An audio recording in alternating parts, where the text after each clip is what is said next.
wabarakatuh. Saya Suhairi SPDSD dari UPT SDN 16 Gambus Laut, Kecamatan 50 Pesisir, Kabupaten Batubara, Provinsi Sumatera Utara. Calon guru penggerak angkatan ke-7. Pada hari ini saya akan melaksanakan sesi wawancara kepada Bapak Kepala UPT SDN 16 Gambus Laut, Kecamatan 50 Pesisir, Kabupaten Batubara. Sebelum pelaksanaan kegiatan wawancara ini, saya persilakan kepada Bapak Kepala UPT SDN 16 Gambus Laut untuk memperkenalkan diri. Silakan. Assalamualaikum warahmatullahi taala wabarakatuh. Saya atas nama Abdul Aziz SPD, Kepala UPT SDN 16 Gambus Laut, Kecamatan 50 Pesisir, Kabupaten Batubara, Provinsi Sumatera Utara.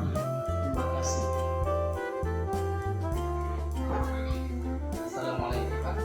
Waalaikumsalam. Gimana kabarnya hari ini? Alhamdulillah sehat. Terima kasih. Pada hari ini saya mohon izin kepada Bapak untuk meminta sedikit waktunya dalam pelaksanaan wawancara tentang bagaimana Bapak sebagai seorang pemimpin di UPT SDN 16 Gambus Laut ini dalam mengambil keputusan untuk penyelesaian suatu masalah. Sebelumnya saya izin ya Pak. Yang pertama ingin saya tanyakan kepada Bapak adalah selama ini bagaimana Bapak dalam mengidentifikasi kasus-kasus yang merupakan dilema etika atau hubungan moral? Terima kasih Pak. Memang di sekolah kita ini ya sering juga mau sekolah itu menyelesaikan masalah kasus-kasus yang ada di sekolah. Tapi pada hari ini kita akan membahas tentang dilema etika dan rujukan moral. Dilema etika yang pernah juga kita alami di sekolah kita ini seperti kasus dalam siswa kelas 6. Contohnya siswa kelas 6 itu ada kita dasarkan atau kita buat suatu tabungan seperti awal pembelajaran sampai dengan ini. Mereka buat sebuah kesepakatan untuk uangnya juga bisa digunakan nanti keperluan untuk perpisahan dan lain-lain sebagainya, dan punya kesepakatan juga uangnya dikembalikan setelah selesai tanggal ajaran.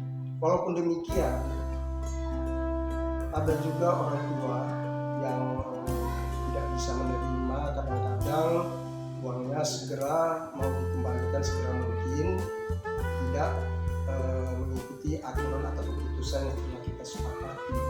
Tetapi masalah seperti itu bisa kita hadapi, kita selesaikan cara bersama-sama, kesepakatan antara siswa, wali murid. Kemudian ada juga rujukan moral. Misalnya rujukan moral itu adalah suatu dilema juga berada di sekolah kita, seperti di sekolah kita dengan rekaman penegasan juga harus diikuti 15% kita beli, walaupun berulang-ulang setiap tahun seperti itu kita harus juga tidak boleh mengurangi daripada ketentuan yang sudah dibuat. Jadi itu satu dilema bagi kita, bagi sekolah, dan kita juga bisa selesaikan dan dapat melaksanakan sepenuhnya pelaksanaan daripada uang tersebut. Jadi untuk dilema rujukan moral ini mudah-mudahan bisa kita atasi. Terima kasih. Ya, terima kasih. Selanjutnya saya ingin bertanya, selama ini bagaimana Bapak menjalankan pengambilan keputusan di sekolah Bapak, terutama untuk kasus-kasus di mana ada dua kepentingan yang sama-sama benar atau sama-sama mengandung nilai kebajikan Pak? Terima kasih Pak. Di dalam mengatasi soal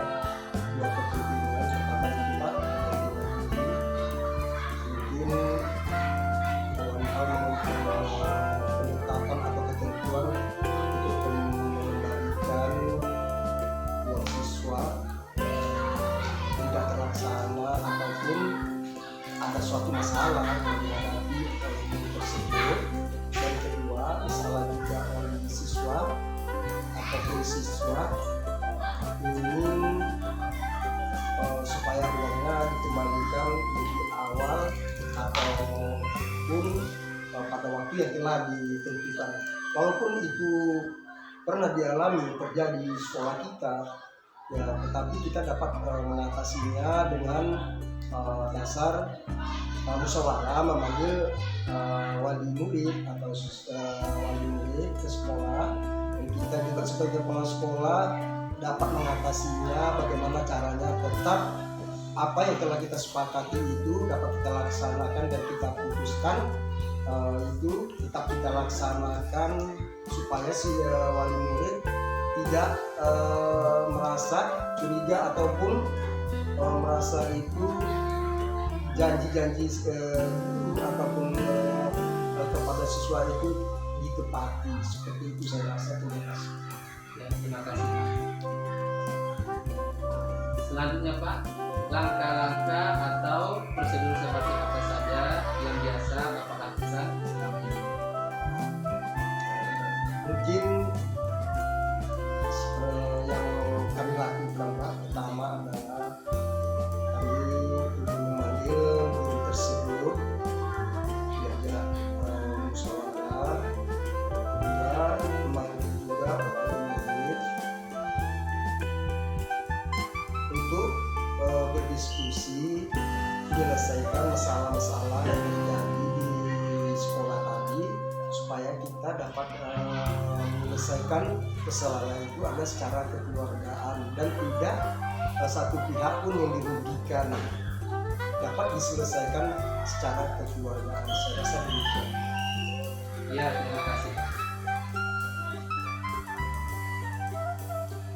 Pertanyaan berikutnya Pak, hal-hal apa saja yang selama ini Bapak anggap efektif dalam pengambilan keputusan pada kasus-kasus dilema etika yang terjadi di sekolah Bapak?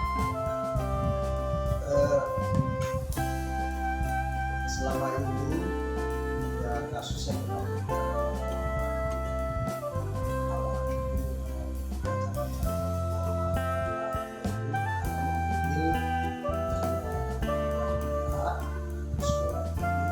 untuk mengajak berdiskusi antara pihak sekolah atau guru dan murid. Kemudian baru setelah kita bertemu antara dua pihak, baru kita mencari solusi yang terbaik untuk menyelesaikan masalah atau kasus yang ada. Ya, terima kasih Pak. Berikutnya Pak, yang ingin saya tanyakan tadi, hal-hal apa saja yang selama ini merupakan tantangan dalam pengambilan keputusan pada kasus-kasus dilema etika yang terjadi di sekolah Bapak? Mungkin dalam hal mengambil keputusan, saya sebagian belum memahami cara mengambil keputusan tersebut secara tepat dan maksimal. Kemudian ada juga dari pihak-pihak contohnya pemilik yang tidak menerima atas keputusan yang telah kita tetapkan atau sedang ditentukan dan disepakati bersama. Seperti itu. Ya, terima kasih. Selanjutnya Pak, yang ingin saya tanyakan, apakah Bapak memiliki sebuah tata cara atau jadwal tertentu dalam sebuah penyelesaian dilema etika? Apakah Bapak langsung menyelesaikannya di tempat atau memiliki sebuah jadwal untuk menyelesaikannya? Bentuk atau prosedur seperti apa yang Bapak jalankan selama hari ini? Sekolah tidak ada membuat jadwal ataupun mempunyai jadwal khusus dalam menyelesaikan masalah, dan biasanya apabila kita mengalami atau terjadi kasus tertentu di sekolah dan kita langsung menyelesaikan masalah tersebut di waktu terjadinya kejadian tersebut. Ya, terima kasih Pak.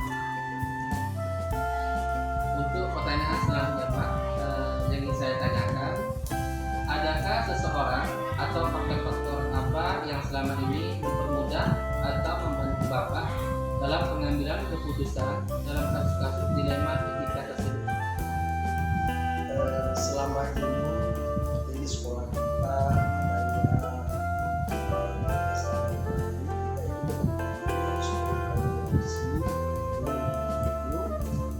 dengan menyelesaikan suatu masalah.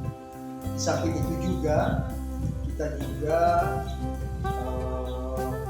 bekerja sama dengan pihak di sekolah dengan mengajak permasalahan bekerja sama, apapun masalah itu kita selesaikan secara bersama-sama. Iya, terima kasih Pak.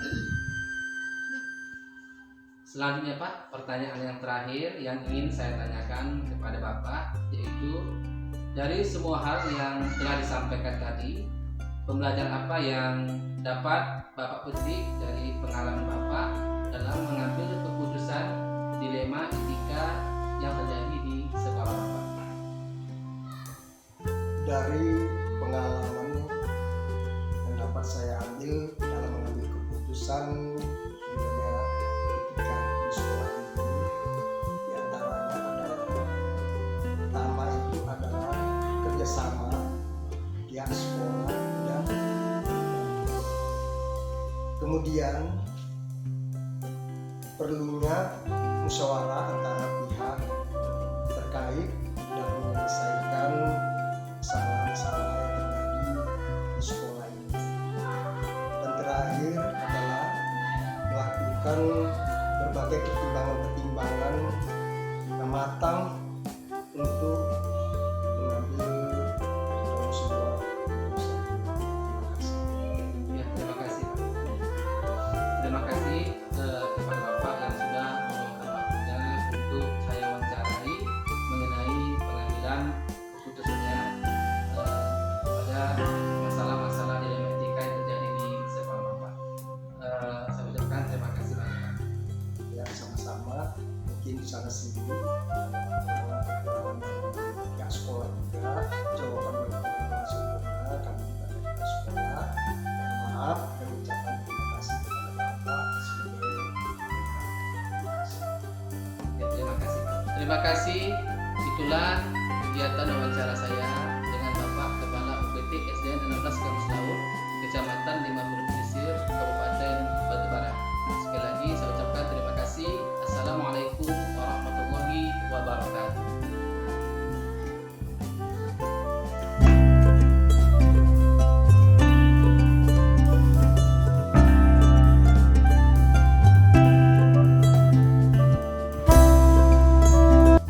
Assalamualaikum warahmatullahi wabarakatuh. Saya Suhairi, SPDSD dari UPT SDN 16 Kampus Laut, Kecamatan 50 Pesisir, Kabupaten Batubara, Provinsi Sumatera Utara, calon guru penggerak angkatan ke-7. Pada hari ini saya akan melaksanakan sesi wawancara sebagai tugas demonstrasi kontekstual modul 32 bersama Kepala UPT SDN 15 Polupu Ibu Hasmizar SPD. Assalamualaikum Bu. Gimana kabarnya hari ini Bu? Alhamdulillah baik. Terima kasih Bu telah menyempatkan waktunya untuk saya wawancarai mengenai pengambilan keputusan Ibu sebagai kepala sekolah di UPT SDN. Ada beberapa hal yang ingin saya tanyakan kepada Ibu. Izin untuk melakukan wawancara ya Bu. Untuk pertanyaan yang pertama yang ingin saya tanyakan kepada Ibu, selama ini bagaimana Ibu dapat mengidentifikasi kasus-kasus yang merupakan dilema etika atau rujukan moral? Adapun dalam mengidentifikasi kasus-kasus yang merupakan dilema etika dan juga moral, yang pertama dilema etika bahwa kasus itu merupakan bertentangan antara dua kepentingan sama. Sedangkan rujukan moral biasanya saya harus melakukan sesuatu yang tidak sesuai dengan aturan. Terima kasih Bu.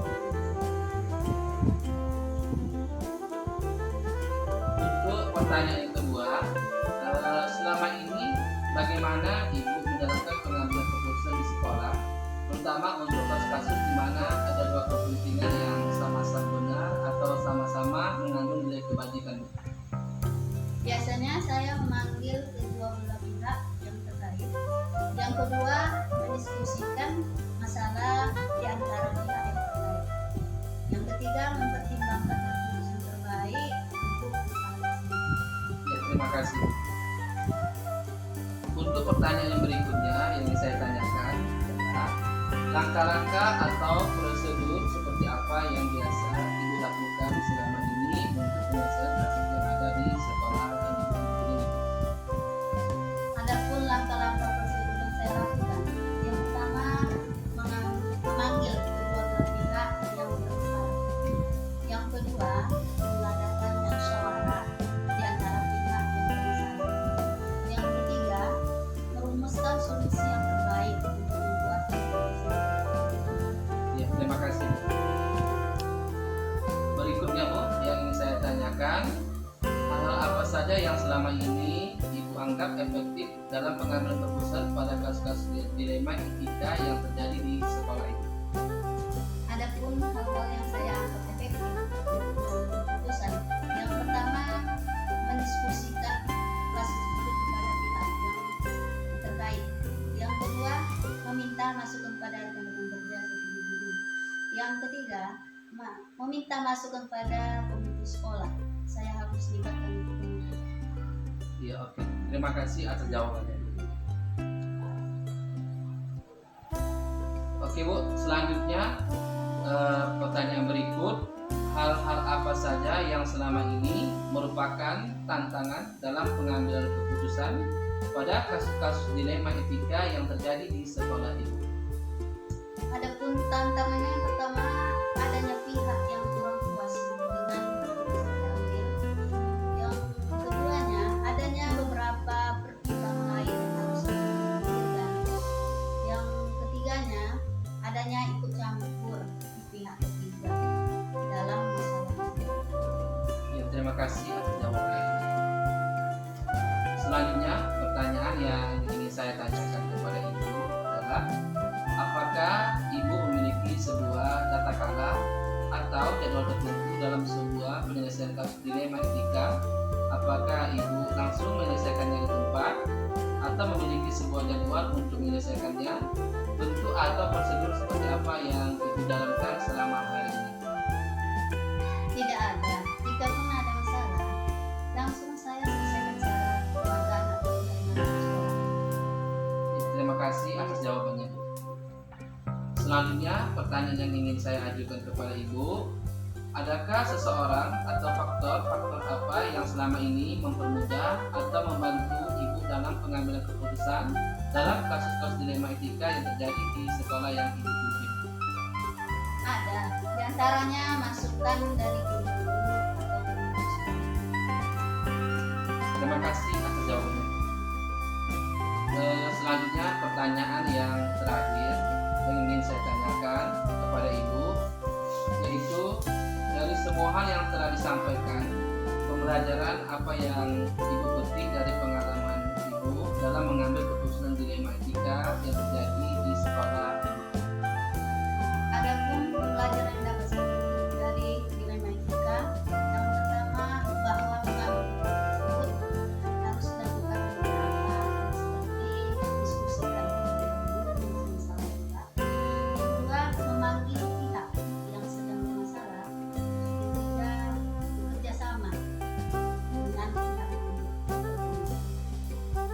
Ya, terima kasih atas jawabannya. Terima kasih saya ucapkan kepada Ibu yang telah memberikan waktunya untuk saya wawancarai mengenai pengambilan keputusan di sekolah yang Ibu pimpin ini. Iya. Terima kasih juga kepada Bapak yang telah mewawancarai saya. Mudah-mudahan apa yang Bapak wawancara bisa memotivasi saya sebagai pemimpin dalam bekerja selama ini. Amin Bu, semoga Ibu sukses selalu dalam memimpin sekolah ini. Terima kasih Bu. Demikianlah kegiatan sesi wawancara saya kepada Kepala UPT SDN 15 Perupuk, Kecamatan 50 Pesisir, Kabupaten Batubara, Provinsi Sumatera Utara. Demikian, lebih dan kurang saya mohon maaf. Assalamualaikum warahmatullahi wabarakatuh.